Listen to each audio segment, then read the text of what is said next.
Jiang tiba-tiba menjadi tertarik dan menatap Feng Tianxing. Laki-laki dan perempuan. Feng Tianxing sedikit tersenyum. Perempuan, mata Jiang tiba-tiba berbinar. Apakah itu terlihat enak? Apakah itu makananmu atau milikku? Feng Tianxing menggelengkan kepalanya tak berdaya. Milikku, Jiang menepuk dadanya. Oke, beritahu aku siapa itu. Aku akan mengurusnya untukmu. Dan jika kamu mati, aku juga bisa membantumu menikmatinya. Feng Tianxing langsung mengangkat pantatnya untuk mengungkapkan penghinaan. Itu adalah wanita iblis yang menjual sutra di kota, rumput halus. Kamu bisa mencari tahu di mana dia berada. Orang ini sangat penting bagiku, tapi tidak sepenting kamu. Jadi kamu harus bisa membantunya dalam keadaan apa. Jiang menuliskan namanya dan melambaikan tangannya dengan tidak sabar. Keluar dari sini. Jangan hentikan aku minum. Aku sudah mengenalmu selama 8 kehidupan. Feng Tianxing tertawa dan bangkit untuk mengucapkan selamat tinggal. Memang benar bahwa pernyataan Jiang sebelumnya memang sangat ofensif. Tetapi dengan persahabatan pribadi Jiang dan Feng Tianxing, bagaimana mungkin ada ketidakpuasan dan kontradiksi yang begitu besar? Itu hanya pertukaran kata sandi mereka. Sekarang Feng Tianxing harus meninggalkan kota, bukan hanya karena perintah pembunuhan, tetapi juga karena sikap penguasa kota. Feng Tianxing ditakdirkan untuk pergi dari sini dan kembali ke pasukan Sera. Itu adalah yang paling aman. Lagi pula, kekuatan akademi, kecuali Jialuo, tidak sekuat pasukan Sera. Setelah Feng Tianxing pergi, Jiang dengan sengaja minum di tempat sebentar, berpura-pura marah dengan anggur, dan pergi mencari wanita bernama Rowet. Apa yang dijelaskan Feng Tianxing, Jiang pasti akan mengonfirmasinya sesegera mungkin. Feng Tianxing, yang baru saja meninggalkan kota, tanpa sadar melihat sekeliling. Belum ada pembunuh yang muncul, tetapi dalam urutan pengejaran, dengan imbalan sumber daya kota, pasti ada beberapa setan yang bersedia memberikan nyawa mereka. Kedamaian selalu hanya sementara. Kamu pergi dan cari tahu untukku tentang tempat mewah itu. Meskipun mereka belum bereaksi, tidak akan mudah bagimu untuk berakting di masa depan. Dia buru-buru pergi, sementara Dewa Feng Tianxing bertingkah seperti putra bangsawan. Dan ketika dia melihat seorang wanita iblis yang cantik di gerbang kota, dia segera mengikuti. Estetika ras iblis secara alami didasarkan pada kekuatan. Bahkan seorang wanita ras iblis tidak selemah ras manusia, tetapi harus memiliki garis yang kokoh dan kerangka yang tebal untuk dianggap cantik. Setelah Feng Tianxing mengetahui standar estetika ini untuk pertama kalinya, butuh beberapa hari baginya untuk pulih. Butuh banyak lemparan nanti untuk mengetahui logikanya di sini. Di mata iblis, jika pria sejati harus menjadi pria, itu hanya karena ketidaknyamanan fisik. Jadi, Feng Tianxing menggelengkan kepalanya sebentar. Setan-setan aneh ini benar-benar membuat pusing. Sekarang dia mengikuti keindahan di bawah estetika ras iblis. Pikiran Feng Tianxing secara alami bukan pada ras iblis, tetapi waspada di sekelilingnya. Mencoba menemukan seseorang yang mengikutinya dari hutan lebat.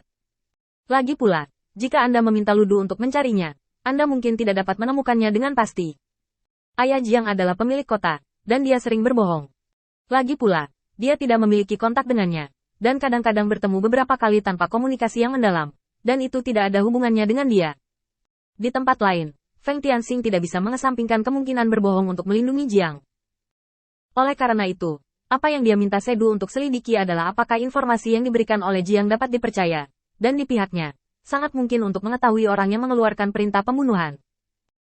Mengikuti Feng Tianxing sepanjang jalan, dia melihat bahwa dia berada di tengah hutan yang sunyi, lingkungan penyergapan yang sangat bagus. Jika mereka tidak melakukan apa-apa, orang-orang ini akan merasa kasihan pada Feng Tianxing yang sengaja datang ke sini. Sebelum dia datang untuk mengejar dan membunuh iblisnya sendiri, dia dihentikan oleh wanita iblis yang mengikutinya sepanjang jalan. Dia berbalik tiba-tiba dan menatap Feng Tianxing dengan sedikit keterkejutan di matanya. Karena yang dikenakan Feng Tianxing bukanlah pakaian setan biasa, melainkan sutra. Di bawah pengelolaan Feng Tianxing selama beberapa tahun terakhir, sutra telah menjadi tanda orang kaya dari ras iblis. Jelas, dia merasa telah bertemu dengan seorang bangsawan. Siapa namamu? Apakah kamu punya ide untuk mengikutiku sampai ke sini? Feng Tianxing tercengang oleh kata-kata ini. Apakah itu bahkan perlu Anda tanyakan? Apalagi yang bisa terjadi pada pedesaan yang sepi ini, laki-laki dan janda yang kesepian.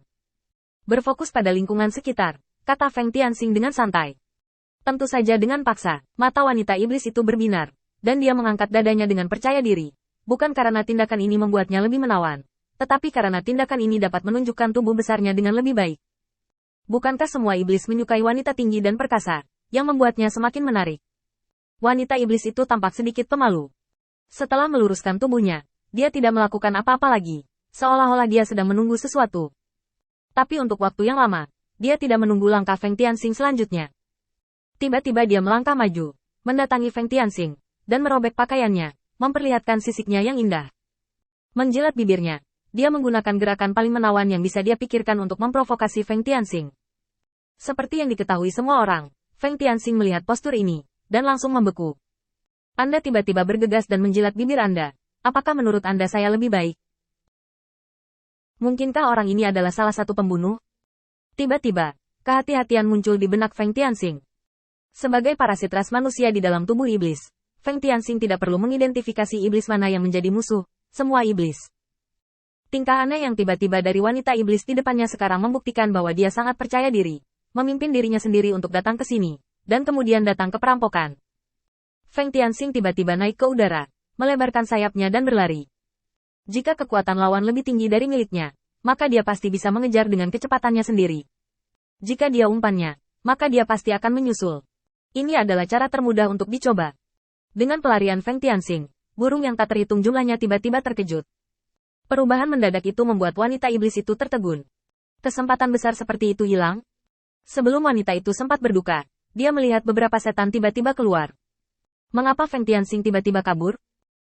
Tidak peduli berapa banyak, mari kita mengejar dan membicarakannya terlebih dahulu. Salah satu iblis memandang wanita iblis itu, dan hanya memalingkan muka setelah diingatkan oleh teman-temannya. Wanita cantik seperti itu seharusnya tidak.